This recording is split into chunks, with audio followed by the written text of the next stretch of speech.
Hi friends, it's Rabbi Jenny Solomon here at Beth Meyer Synagogue with a Mincha moment. This week's Torah portion is Behar, and among other things, it details the Shemitah year, the sabbatical year, as well as the Yovel, the Jubilee year.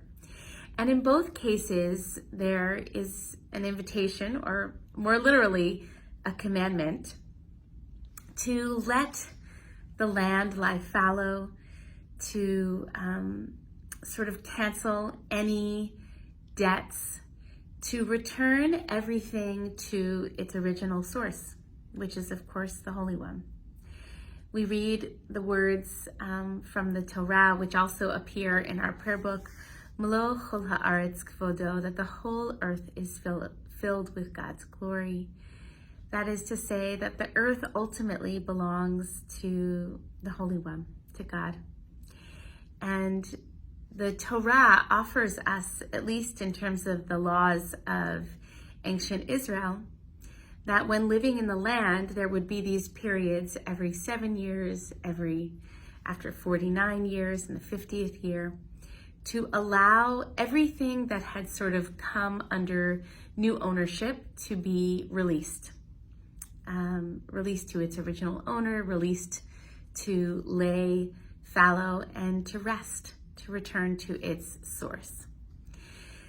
So that feels like a very different world than the world I live in. And to be really honest and fair, I live in this world and I want a home. I want a yard with clear boundaries.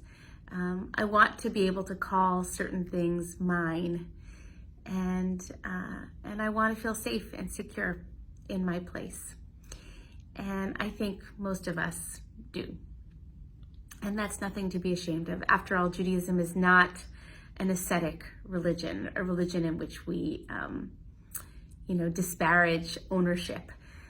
But I do wonder if our spiritual practice on Shabbat, when we pray, when we pause to meditate and contemplate, when we move gently through nature, all of these spiritual practices invite us to sort of just at least remember that in the end we take nothing with us, that in the end we all return to the earth, and that it all belongs to God. I remember many years ago living in Israel, probably 26 years ago, and one of my teachers had on all their books the Hebrew letters Lamed, Hey, Vav, with a little chuk-chuk. And I remember asking the teacher, what does that stand for? And they said, oh, it's an acronym for Ladonai Haaretz Umloa, that everything actually belongs to God.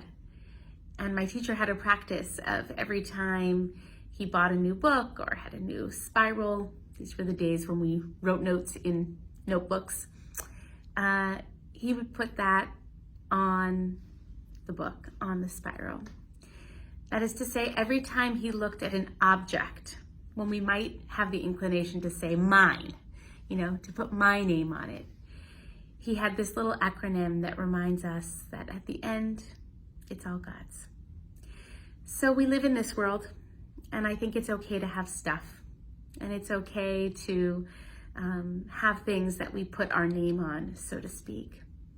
But I also think that there's a kind of spiritual corrective that we can practice when we are on Shabbat and we don't shop, when we sit and pray and we're not looking to give or to get, but just to be. We can sort of practice in these mini micro moments, practice a kind of knowing that in the end of all things, it all belongs to God. We don't get to take any of it with us. All right, friends. Shalom. Peace.